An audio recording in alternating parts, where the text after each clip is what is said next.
The mansion was silent except for the sound of her scrubbing. Mercy's hands were red and raw as she cleaned the marble floor on her knees. Her back ached. Her stomach was empty. But she kept working. She had been doing this for months now. Every single day. Wake up before sunrise. Scrub floors. Wash dishes. Clean toilets.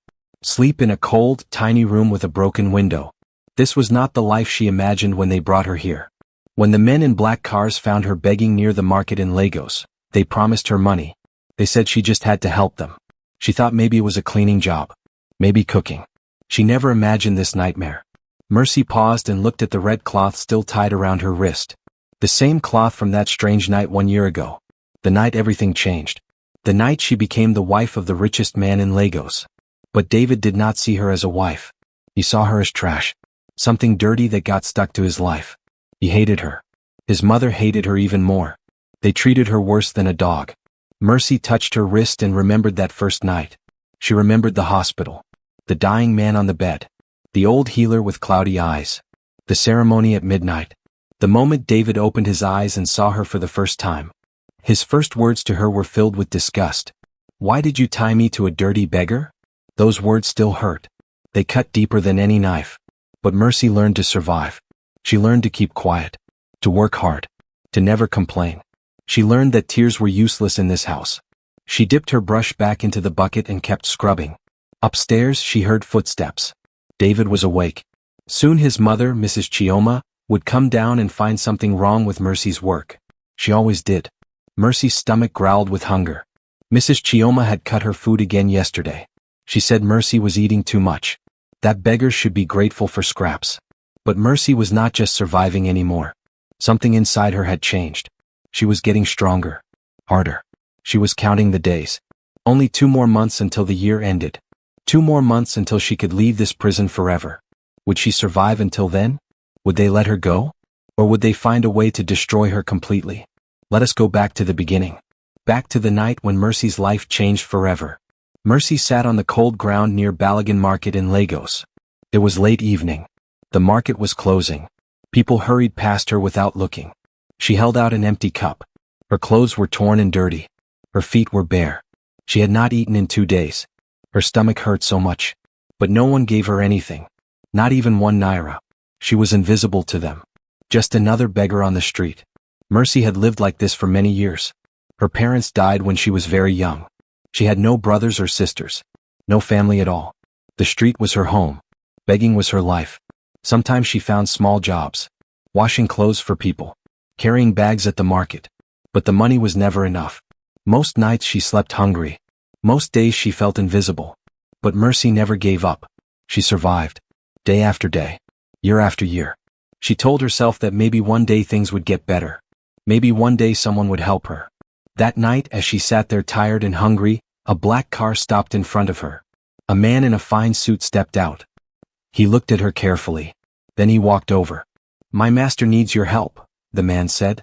His voice was serious. Mercy looked up confused. "What kind of help?" "You must come with me right now. It is urgent." Mercy was scared. She thought it might be a trick. Bad things happened to girls who followed strangers. She shook her head. "No. I cannot come." The man pulled out a bundle of money. More money than Mercy had ever seen in her entire life. Her eyes went wide. Her heart started beating fast. "If you come with me now, this money is yours," the man said. Mercy stared at the money. She was so hungry. So tired. So desperate.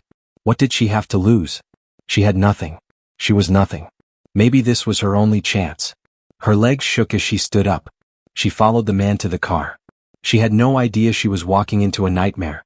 She had no idea that in a few hours she would become the wife of a dying billionaire. The car drove through the streets of Lagos. Mercy looked out the window. She had never been inside such a nice car before. The seats were soft. The air was cool. Everything smelled clean. "Where are we going?" she asked quietly. "To save a life," the man answered. Mercy did not understand. How could a beggar like her save anyone's life? But she did not ask more questions. She just held her hands together and prayed this was not a trap. They arrived at a big hospital. The man led her inside. Everything was white and shining. People in uniforms walked quickly. Mercy felt so dirty and out of place. People stared at her torn clothes. She wanted to run away. But the man held her arm gently and kept walking. They went to a private room on the top floor. The man opened the door. Inside, Mercy saw something that made her freeze. A young man lay dying on a bed. Machines beeped around him. His face was pale and sweating. His family stood around crying. An old woman in white cloth and many beads stood in the corner. Her eyes were cloudy but seemed to see everything. When she saw Mercy, she nodded slowly. "This is the right woman," the old healer said. What was happening? Why was Mercy here? What did they want from her? David's father stepped forward. His name was Mr. Emeka. His face looked desperate and tired. He grabbed Mercy's shoulders and looked into her eyes. "You must marry my son right now," he said. "Tonight. Before midnight." Mercy could not believe what she heard. Marry? She looked at the dying man on the bed. She looked at the expensive room. She looked at all these rich people in their fine clothes. Why? Why would he marry me? Mercy asked. Her voice was shaking.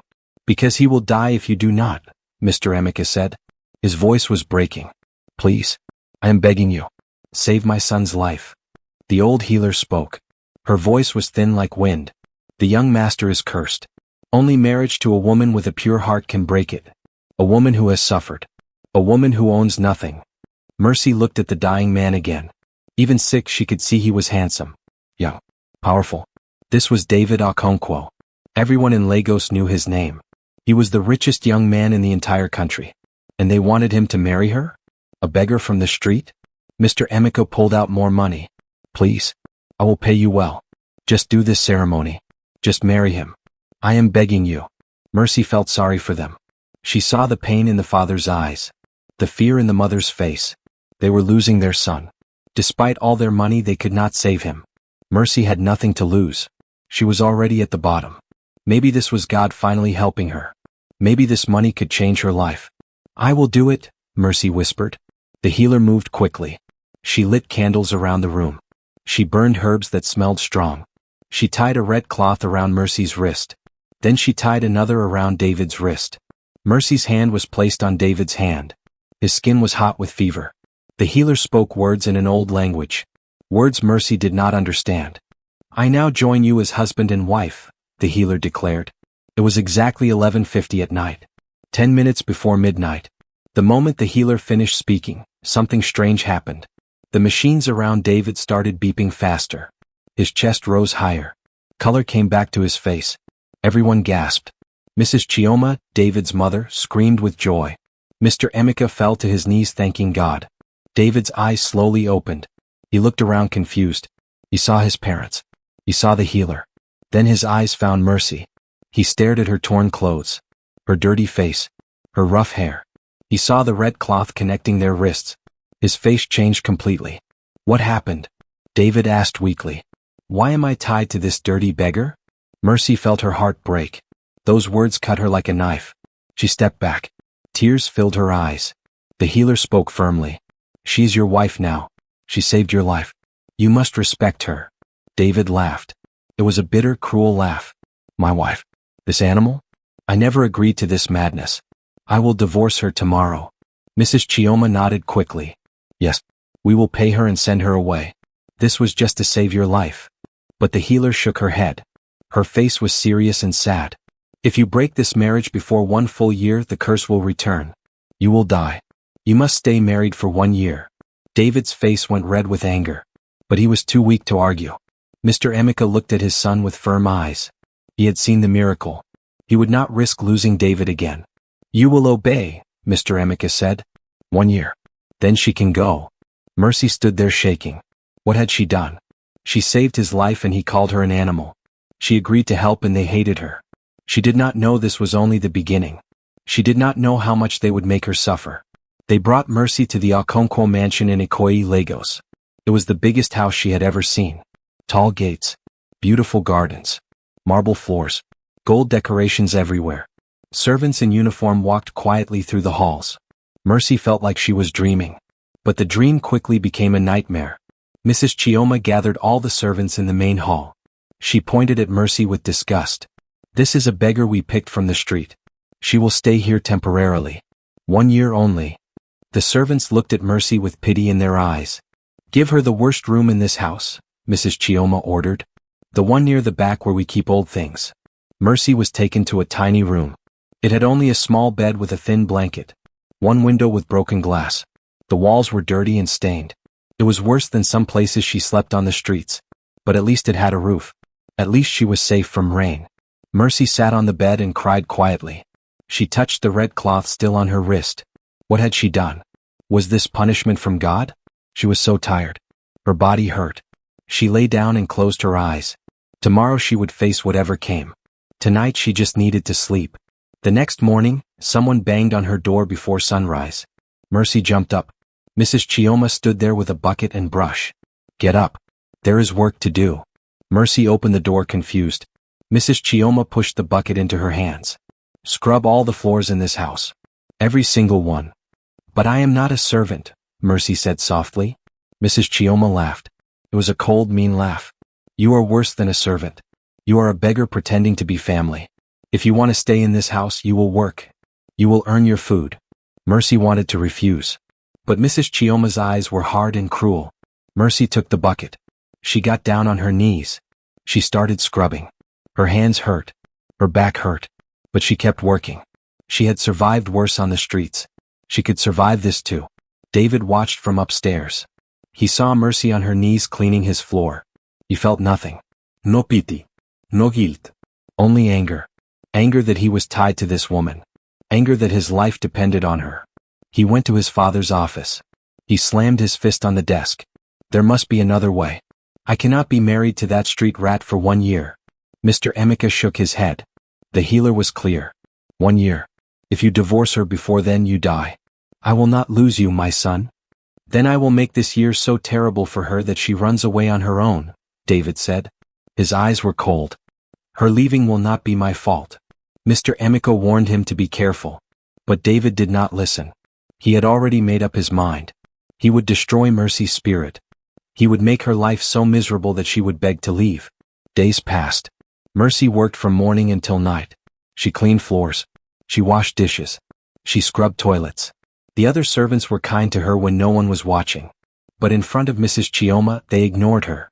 Mrs. Chioma watched Mercy like a hawk. She found fault in everything. The floor is not clean enough. Do it again. The dishes are still dirty. Wash them again. Mercy never complained. She just worked harder. She was used to suffering. This was not new. But what hurt most was David. Every time he saw her, he said something cruel. You are ugly. You are stupid. You are trash. His words cut deeper than any hard work. But Mercy learned to stay silent. She learned to keep her head down. She learned to survive one day at a time. One evening, Mrs. Chioma hosted a dinner party. Rich people from all over Lagos came to the mansion. They wore expensive clothes and jewelry. They drank wine and laughed loudly. Mercy was told to serve the food. She had never served before. She was nervous. Her hands shook as she carried a tray of drinks into the dining room. Everyone stared at her. Her clothes were old and plain. Her hands were rough from work. She tried to be careful. But she was so nervous. She tripped on the carpet. The tray fell. Glasses shattered everywhere. Wine spilled on the expensive floor. The guests gasped. Mrs. Chioma screamed. You useless fool. Get out. Mercy ran from the room. Behind her, she heard them laughing. Mocking her. Making jokes about the beggar wife. She hid in her tiny room and cried. Would this torture ever end? Months passed slowly. Mercy's life became a routine of pain. Wake up early. Work all day. Endure insults. Sleep in the cold room. But something was changing inside her. Mercy was getting stronger. Her body got used to the hard work. Her heart became harder against the cruel words. She stopped crying.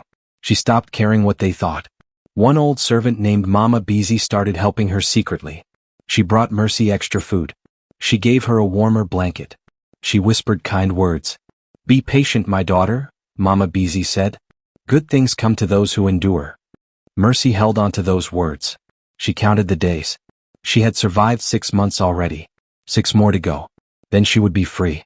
One day, Mr. Emeka saw Mercy working in the garden under the hot sun.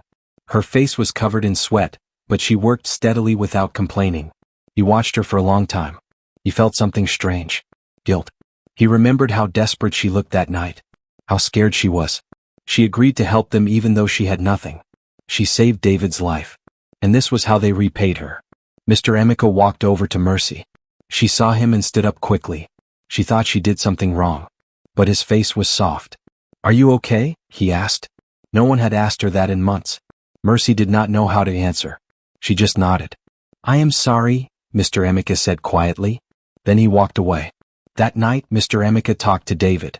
"You must stop being cruel to Mercy. She has done nothing wrong. She is suffering because of us." David refused. "She deserves everything she gets." "She is manipulating you, father." "No, my son. You have become a monster. I did not raise you to treat people this way." David's face turned red with anger. "When this year ends, she will be gone. I will forget she ever existed." Mr. Emeka left the room feeling sad. He did not recognize his son anymore. But Mrs. Chioma was worse than David. She hated Mercy more each day. She saw how Mr. Emeka looked at Mercy with pity. She feared Mercy was winning sympathy. She cut Mercy's food portions even more. She gave Mercy impossible amounts of work. She spread rumors among the servants that Mercy was a witch who used magic to trap David. Some servants believed the lies. They started avoiding Mercy. Only Mama Beezy remained kind. But even Mama Beezy had to be careful. Then one day Mercy collapsed. She was cleaning the living room when the room started spinning. Her legs gave out. She fell to the floor unconscious. Mama Beezy found her and screamed for help. Servants carried Mercy to her room. They called a doctor.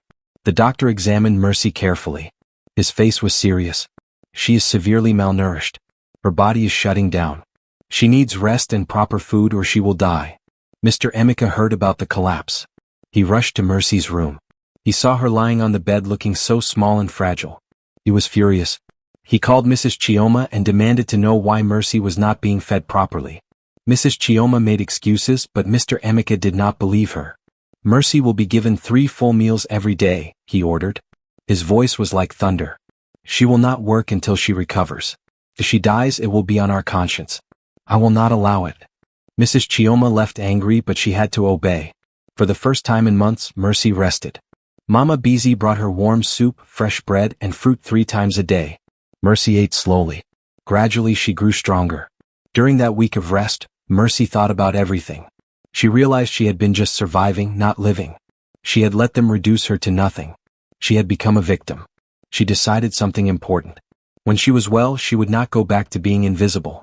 She would not let them treat her like trash anymore. She had 4 months left. She would survive with dignity. When Mercy was well enough, she left her room. But she was different. She held her head high.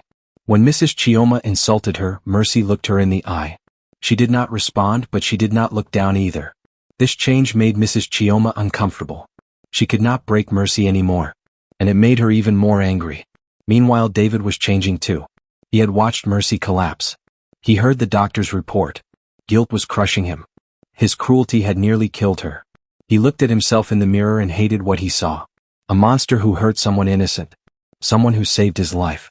Could he ever make this right? 2 months remained. David received his inheritance and became even richer. But something bothered him at night. He kept thinking about Mercy. About how she looked in the nice clothes.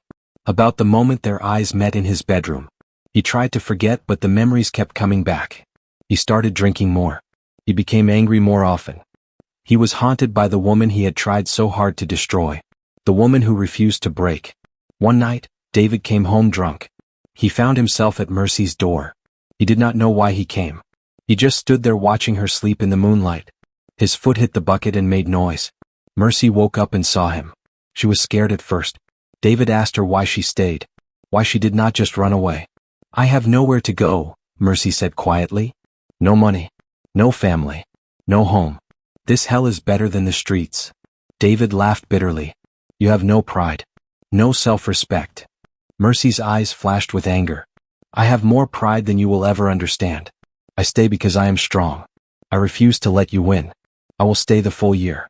Then I will leave and forget you ever existed." Her words hit David hard. He left without another word. After that night, he could not stop thinking about her. He realized something terrible. She was stronger than him. He had become the villain in her story. David started changing. He stopped being cruel to Mercy. He started greeting her. He asked if she was okay. He told servants to treat her better. He gave her lighter work. Mercy did not trust it. She thought it was another trick. She stayed cautious and kept counting the days. David even brought back Mama Beezy with an apology and a raise. When Mercy saw Mama Beezy return, she cried with joy. For the first time, Mercy felt something toward David that was not hate. She whispered, "Thank you." The weeks passed quickly. David gave Mercy a better room with a proper bed and heat. He bought her new clothes. He made sure she had enough food. He even started asking her opinion on small things. Mercy remained confused by all this kindness. But it was getting harder to keep her walls up. She had not felt kindness in so long. Mrs. Chioma stopped talking to David completely. She felt betrayed. The house was divided between those who supported her and those who respected Mercy. One evening, David asked Mercy to walk with him in the garden. Mercy hesitated but agreed. They walked slowly among the flowers as the sun was setting. David spoke first. "Meeting you changed me. Not the marriage but seeing your strength. Your dignity. Despite everything we did, you never became cruel. You stayed human. I wish I could be like that." Mercy stopped walking. "Why are you telling me this?" "Because you deserve to know," David said quietly. "You made me want to be better." Mercy did not know how to respond. Part of her wanted to believe him. Part of her was still angry. "Being better does not erase the past," she said softly. "I know," David agreed. "I am not asking for forgiveness. I just wanted you to know." They stood in silence as stars started appearing in the sky. "I will be leaving soon," Mercy said. "And I will not come back. This place holds too much pain." David nodded. He understood. He asked if she would be okay if she had plans. "I will figure it out," Mercy said. "I always do." 3 weeks left. Then 2 weeks. Then 1 week. The reality was setting in. Mercy would actually leave soon. Mercy started saying goodbye to the servants. They gave her small gifts to remember them by. Mama Beezy was sad but happy Mercy would finally be free. 3 days before the end, Mr. Emeka called Mercy to his office. He handed her an envelope. Inside was a check for more money than she had ever imagined. Enough to buy a house, start a business, live comfortably for years. Mercy's hands shook. Tears filled her eyes. "You earned it," Mr. Emeka said kindly. "You saved my son's life. You endured hell. This is the least we could do." He paused. "I am sorry for everything my family put you through. I hope you will find happiness." "You are a good man," Mercy said. "I wish your son had learned from you sooner." Mr. Emeka smiled sadly. "Maybe he is learning now. Just too late." The final day arrived. Mercy woke up early and dressed in one of her new outfits. She combed her hair and looked in the mirror. She barely recognized herself. She looked strong, healthy, beautiful. This was not the beggar they picked up a year ago. This was a survivor. A warrior. She smiled at her reflection. She picked up her small bag and walked downstairs. The servants were waiting. They hugged her goodbye. Mama Beezy cried and made Mercy promise to visit. Mr. Emeka shook her hand and wished her well. Mrs. Chioma did not come out of her room. Mercy did not care. Only one person was missing. David. Mercy walked to the front door. A car was waiting to take her to her new life. She took one last look at the mansion. She felt nothing. No sadness. No anger. Just emptiness. She was ready to go. She opened the door. Then she heard a voice behind her. "Wait." David stood at the top of the stairs. He looked terrible, like he had not slept in days. He walked down slowly and stopped a few feet from her. "I need to say something," David said. His voice was shaking. Mercy waited. David took a deep breath. "I know sorry is not enough. I know I can never fix what I broke. But I want you to know that you changed my life. You made me see who I really was and who I want to become. I hope you find happiness. You deserve it more than anyone." Mercy looked at David. She saw real pain in his eyes. Real regret. She spoke quietly. "I forgive you. Not because you deserve it, but because I deserve peace. Carrying hate is too heavy. I am putting it down." She paused. "I hope you learn to be better. To treat people with kindness. To never abuse your power again."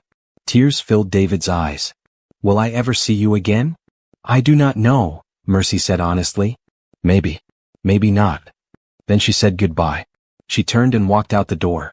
She got in the car and did not look back. The car drove away. David stood at the door watching until it disappeared completely.